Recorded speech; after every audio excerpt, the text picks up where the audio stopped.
Let's unbox the Hot Wheels Starships Select prototype ships version of the AT-AT. Villa Varykino. If it's Star Wars, we collect it.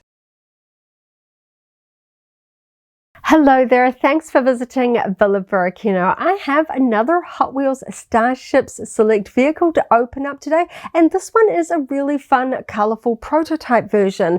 A few days back when I was checking out my local mall hunting for new Star Wars toys, I came across a recent wave of Hot Wheels Starships Select vehicles, and I picked up all of the ones that I currently didn't have in my collection, including Ahsoka Tano's T6 Jedi Shuttle, the Naboo Starfighter, Carson Teva's X-Wing Starfighter, and this prototype version. The wave also included the Millennium Falcon, but I already had that one, so I didn't need to pick up a second one. I have opened up all of the ones that I picked up during that shopping trip, except for this one, so I'm really keen to open this one up. I do really like the prototype collection. I have the two other versions on hand, unboxed, because I really want to see all three of them together. It's going to be a lot of fun, and I also have the standard AT-AT to compare alongside as well. It's going to be a lot of fun. Can't wait to open this one up. So thanks so much for hanging out with me today. Coming up really soon, I'll take a closer look at the prototype AT-AT out of the packaging so we can check out all these fun colors. But first, let's take a quick look at the packaging. I really like the packaging style that Mattel uses for the Hot Wheels Starships Select line. For the prototype ship sub-collection, there are a few color and packaging differences. So I have a standard ship from the line here. This is the Naboo Starfighter from the same collection. I wanted to have a regular one on hand for a little bit of comparison here. There is a lot of black, white, and grey colors on the standard packaging, which always works really well for Star Wars vehicles. We've got the black and white Star Wars logo and a black and a light grey used for the logo and nameplate beneath that fantastic window. The packaging box and window is the same, but we have a lot of color differences here for the prototype ships. We have a blue and white for the Star Wars logo, and for the details beneath the window, we have a green nameplate with yellow text. It reads AT-AT, of course, and the Hot Wheels Starships Select logo is against a blue background with the yellow text of prototype ships there underneath. There is also a lot of difference on the top panel of the boxes. On the standard one, we have a black and white artwork of the ship and a red faction logo and a red number on that top cardboard hanger. For the prototype ships, we have a lot of blue. A blue and white artwork here of the AT-AT from the front and a blue faction logo. Of course, we have the Galactic Empire cog, and we have orange here for the number on the top hanger, number 22 for this one. And we also see that one is noted as being AT-AT, quite short name there. So moving on to the back, we have a few differences. We've got some fun, vibrant colors on the back as well. So this one, black and white, but we've got green and white for the prototype boxes. We've also got this really interesting orange border around the inserts. This one is just mostly black here. We can also see that the color of the display stand is very different. For the standard ships, they're all black, but for the prototype ships, they have white bases, which really makes them stand out amongst other ships if you like to display them all alongside each other. So if I just pop that one to the back, we can take a closer look here. So of course, the AT-AT is a land-based vehicle. It's not going to be suspended on the top of a display stand like the other flying ships. We can see the other ships in this particular assortment. We have a reissue of the Millennium Falcon, the Naboo Starfighter, Carson Teva's X-Wing Fighter, and Ahsoka Tano's T6 Jedi Shuttle. I have now opened all of these, so I'll have those videos linked down below if you want to check them out. But I really like the preview here of the AT-AT on the white display base. Now, of course, this is kind of an odd picture. It's just pretty much a white piece of plastic with a faction logo and a ship name on it. It doesn't really have any features like these ones. Like when I look at the Naboo Starfighter, it shows that there is a little bit of maneuverability there, but because this one has sculpted sort of feet shapes there, it's not going to have any variations in the way that you can pose the vehicle on the display stand. It's just going to stand on it. But I think it's really fun that they include some really vibrant colors on the packaging to really make them stand out from these standard ship lines. I think these look so much fun in their boxes, but I've already opened up a few of the prototype ships that came out earlier, and I think this one's going to look so cool alongside it. So let's get stuck in and open it up. So now I have the prototype prototype AT-AT out of the packaging alongside the display stand, which I'll just leave wrapped up in its tissue paper for now. But I want to take a quick look at the insert that was packaged in behind the AT-AT. In the regular line, this is a black and white blueprint style assortment of the ships included in this wave, but keeping with the vibrant colors of the prototype line, the insert for the prototype ships is blue and black. It gives a really different feel to it. Again, we've got the assortment of ships in this particular wave: the AT-AT, the Millennium Falcon, Carson Teva's X-Wing Starfighter, Ahsoka Tano's T6 Jedi Shuttle, and the Naboo Starfighter. This is a really fun, kind of quirky and different with its blue color. It's really fun to cut out and keep if you're not inclined to keep the rest of the packaging. But of course, now let's get stuck in and check out the actual prototype AT-AT itself. For me, I really love the vibrant colors of it. Gives it sort of an Andy Warhol pop art vibe. Of course, the fact that it's called prototype is a nod to the prototype figures that Kenner and Hasbro would use to sort of make a test run of their action figures, to sort of just use whatever colored plastic they had on hand. So we get these really sort of funny, asymmetrical, vibrant figures. And I think that that's fun. The Mattel is creating these nods within their Hot Wheels Starships Select line. So it kind of is supposed to look like a bit of a test run, but of course these are fully painted. They're not made out of plastic. But in saying that, there are some plastic elements on this one. These are metal die-cast vehicles, and you can imagine this one is quite heavy. One of the heaviest I've found in the line from my particular collection. The main body is metal, as are the legs, but because there are some moving elements on this one, the neck, the head, and the laser cannons on the front are all made out of plastic. You can see we've got some movement and posability there. So metal on metal movement can grind a bit, and I think for safety reasons, these pointed parts are often made out of plastic as well, especially on the X-Wing Starfighters. The pointed laser cannons are definitely plastic for safety reasons. But something that really caught my eye through the packaging is the fact that for the first time, we've got this really interesting mottled plastic used here, which again is kind of a bit of a nod to just using whatever plastic you have on hand to do a bit of a test run. So for the head, we've got a vibrant orange plastic that's kind of mottled with a bit of a blue speckle there, which I think is really interesting. And we've got blue cannons here on the front, a pink neck there in plastic. Then the painted elements, we have green for the main body on both sides and asymmetrical legs. Yellow on this side, red on that side. And then on the underside, you can see we've got a white or very pale gray plastic here for the underside. So it's kind of a fun asymmetrical look. There are two other prototype ships so far in the range. One of them is symmetrical on either side and the other one is asymmetrical. So this one's kind of splitting the difference there. We've now got two asymmetrical ships in the line, and I think that that's kind of fun. I think we get a wider range of colors used when the sides are different to each other, and I think it adds to that sort of randomness that I'm really going for if I'm looking for sort of a nod to the prototype figures of older years. So this is so fun. I love the combination of colors as well. We've got a really strong green and red, yellow, these sort of strong sort of primary colors. It sort of gives it sort of like a childlike fun, kind of like what you would imagine a young fan would sort of color in a Star Wars coloring in book, you know, just with whatever crayons or felt tip pens they happen to have on hand and just go crazy with the colors. I think this looks so fun. So I do have the standard one on hand because I know that the molding is going to be the same, but because of the colors, I think it gives it a very different look. We have these vibrant colors that don't have weathering applied to it. So we can see that in some areas, the line work is kind of a little bit more subtle because we don't have sort of a wash or weathering to sort of really get into those deeper lines and highlight them to stand them out. When it's all one color, some of that line work is a little bit more subtle. You kind of have to really move it around to see all of that sculpting detail. And of course, I love the detail on these die-cast metal vehicles. They look really cool in person. We don't have cutouts here at the ankles, and the legs themselves don't move. You can kind of get the feel of that because these 2 feet are just fused. They don't actually come apart there. Now, for the most part, the paint on these is pretty uniform because they're just sort of all one color. But unfortunately, on this one, I have noticed a couple of small flaws.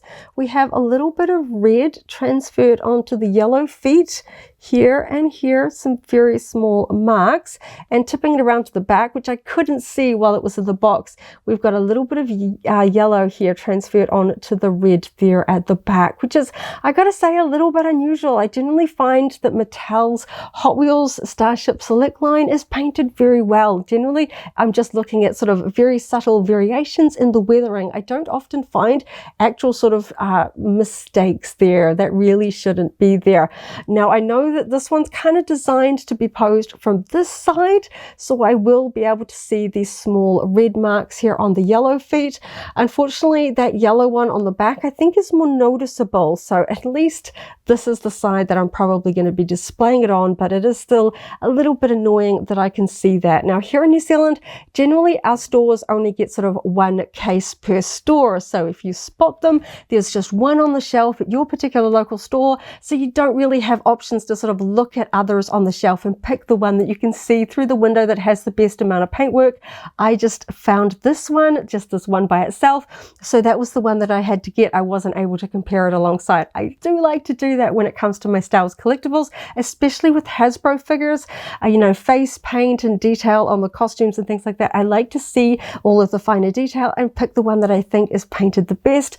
This one, I wasn't too fussed about the paintwork because in the previous two prototype ships, the paintwork is very nice and tidy, so I wasn't really too worried about it, and it wasn't really till I got it out of the packaging that these small little paint flaws really stood out to me, which is a little bit of a shame. Normally, if this had weathering over it, I think that that would really hide any small little sort of transfers of paint, but because we've got nothing here and the colors are so bright, any of these colors on the wrong area is really going to stand up. Thankfully, the green looks pretty tidy. I don't see any paint transfer on the actual green surface, which I'm quite glad about because I think that is such a strong flat paneled section. I think it would really show if it had red on the green and stuff. I kind of think it's odd that the paint has transferred because you can see that these are painted along sculpting lines. These are all separate pieces that are then riveted and screwed together. You can see the two screws there on the underside. So these must have been slightly wet or just a little bit too close together when sort of being painted for the paint transfer to occur. I would have thought these toys would be assembled when the paint is well and truly dry, because there's no reason for there to be red near the yellow and yellow on the red, but here we are. But at least it's down by the feet. You know, if it was up here on the top, I think that that would really grab my attention. Now, of course, the actual head is made out of plastic. No paintwork here other than this sort of speckling within the plastic itself. So nothing to worry about too much here. So I kind of like the fact that we've got such an interesting mix of colors here. Kind of a little bit Christmassy on this side with the green and the red, and some really vibrant colors here. This sort of really bright pink, this hot orange here, and the blue. I think it's interesting they even chose to do these little sort of weapon arrays here a little bit different to the head as well. I thought maybe they just picked with the same orange, but I like the fact that they managed to squeeze just one more color in there. It looks really fun. So the head itself is articulated just like on the original one. We've got side to side, sort of up and down. These are front sort of little laser cannons. They don't move. They are fixed in place, but the side ones are, and you can see that they move together. They are connected, so those will pose, and they've got quite a good range of movement there. I can go all the way down to the bottom and all the way up to the top. They don't point backwards, not on mine anyway, but I wouldn't pose it like that. I'm probably going to have it pointing down at something in front of it there. Not too much in the head, but you know, enough to give it a little bit of sort of a different personality, like it's aiming at something.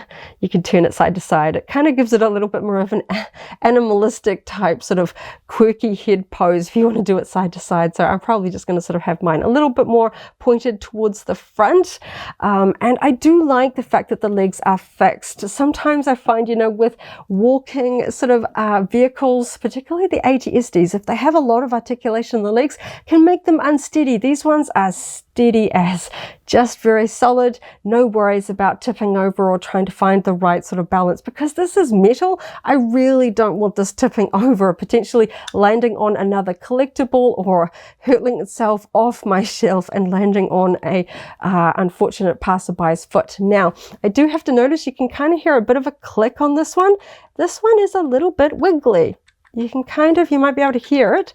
and I can wiggle the top backwards and forwards. Now that's kind of unusual. Usually for these ships in the Hot Wheels Starship Select line, they are bolted together very solidly. I'm not sure why this one is a little bit loose.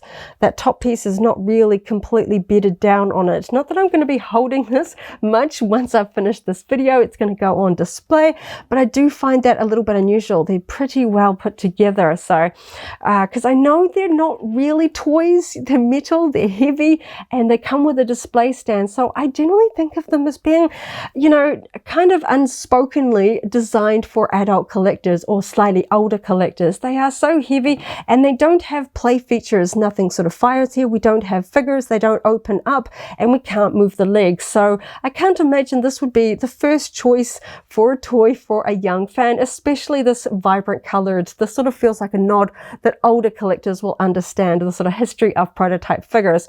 So I think it's a little bit odd that this one isn't sort of completely sort of bedded down, but it's not sort of a safety concern in terms of play. These are sort of, you know, obviously sold in the toy section. They are rated for children 4 and up, but I don't think this would actually come apart. I just think it's unfortunate that it doesn't feel like it's completely fixed together there. But my overall impressions of this, I love the colors. It's always interesting to see which colors they choose for which components and the sort of overall combination. I think the overall number and colors that they have chosen here work really well together. Kind of a bit of a darker color here for the background, a brighter color here in the foreground. I think that's really fun. And we've got these extra colors here for the head. I think that that's just so fun. Now, I know the prototype line isn't for everyone. If you do want a collection of Star Wars ships, these ones might feel a little bit out of place alongside your other ships, but for me, I think they're fun. I like sort of some quirky collectibles in my collection. I know not everyone has, you know, the budget or space for sort of quirky ones. They're just going to focus on the main line, and that's fine. But for fans like myself, I think this is really fun. So let's get it on the display stand and then we'll do some comparisons. So normally the display stand comes in 2 parts, you know, the section that sort of raises the ship up in flight mode. This is a land-based vehicle, so we just have the flat stand. Normally there's a box, but this stand is actually bigger than the normal ones, so it just comes in a tissue paper sleeve there to help protect the printing here. So we've got these sort of recessed sections to help the feet sort of stay in place, so it doesn't just slide off the surface of the display base there. And of course we have the faction logo and the ship name here, the Imperial printed in black this time on the main ship range. This is a metallic silver print. We've got really big text here for the ship name, AT-AT there. On the front edge, like the standard line, we've got a little bit of just dust there. We've got the Star Wars logo stamped in on the left edge, and on the right we have the Hot Wheels logo there, just sort of recessed there. So other than that, it's just a flat white piece of plastic with a little bit of printing there, but it does kind of add just a little bit of something extra. So we've got those recessed feet sections there, and the AT-AT just fits in there nicely, so it's not going to slide off that slick surface because it is a glossy surface. So I was always a little bit worried that they might slide off, but these sort of recessed feet sections means that that stays nice in place. It doesn't click down on a peg or anything like that. It's just using the weight to just kind of rest in those feet sections, but I think it just sort of really adds another color to the overall sort of appearance of it. Makes it really vibrant with a white display stand. I think this looks really cool. Now, of course, as I said earlier, I'm probably going to display it this way because of the placement of the logo and the text on the base. It really does kind of force the vehicle to be facing this way, because this is at the front edge, not along here at the front,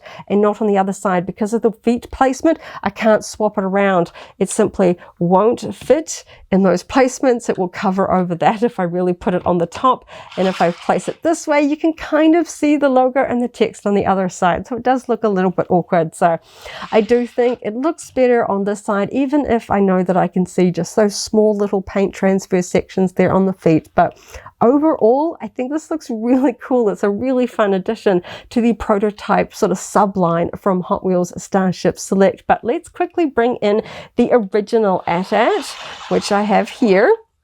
So you can see on the main line, we have a black base and metallic silver printing here on the base here as well. So apart from the colors, the stands are exactly the same. And of course, apart from the colors, the vehicles themselves are exactly the same. I love this one. It's one of my favorite vehicles in the line. I don't like playing favorites, but there's just something really cool about this one. The gray, the weathering, and I think the way that they have sort of weathered over the plastic really helps it mesh in with the metal of the rest of the ship. This one also is very well put together. It does not sort of wobble. I can't hear the metal sort of clicking against itself. I really like this one. This one does have a little bit of painting. We've got the sort of the red sort of eyes of it, as you were, you know, sort of where the cockpit is there. We've also got the same sort of maneuverability here of the plastic pieces. The head on this one's a little bit stiff, but we do still have that posability there.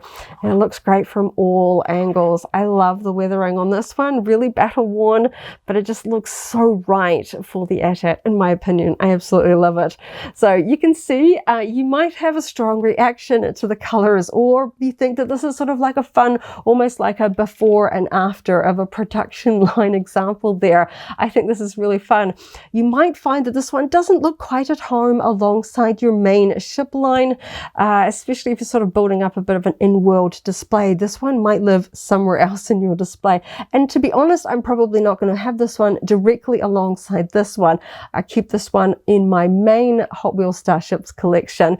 But let's check this one out alongside the other prototype ships, because I think when you get a couple of them together, that's where they really start to sing. So just move this one out of the way for now, and let's pull in the other prototype. So this one is the Imperial Shuttle. This one is also asymmetrical. We've got some really fun colors. We've got sort of that teal green and orange and a dark blue and some yellow there. Slightly different yellow. This one's a little bit more of a fluoro yellow there. And we've got some interesting colors there on the underside. So again, white display stand and black printing on it there as well.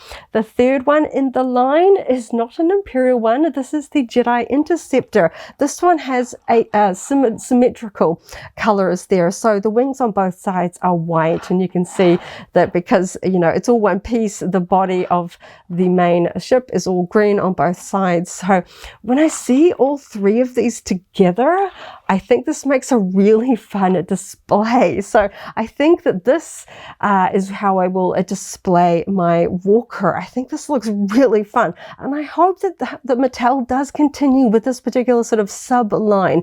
I know it's probably not as popular as the main one. That standard version of the AT-AT just looks amazing. I love that. I kind of want to buy one and put it in every room in my house. I love it that much.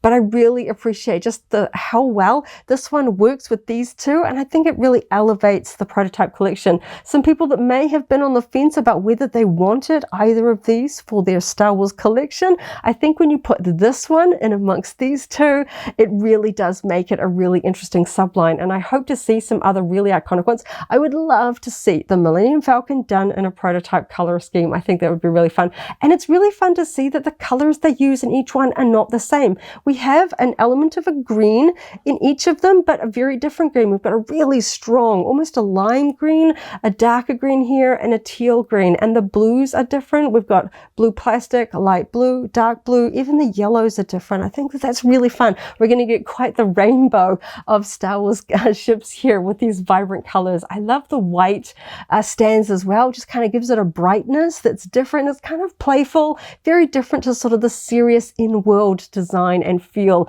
of the sort of grey weathered ships from the main line with the black stands. So it's almost like two different collections, but I love it so much. I think it's fun that you can either collect everything from the Hot Wheels Starship Select line, maybe you just want the in-world vehicles, or maybe this prototype sub-collection just really appeals to you as something different. You know, there is a lot of comparison with the main ships from the Hot Wheels Starship Select line to competing toy lines like those made by Jazzwares and the Micro Galaxy Squadron line. There is a lot of comparison between those two lines because they focus primarily on Star Wars vehicles.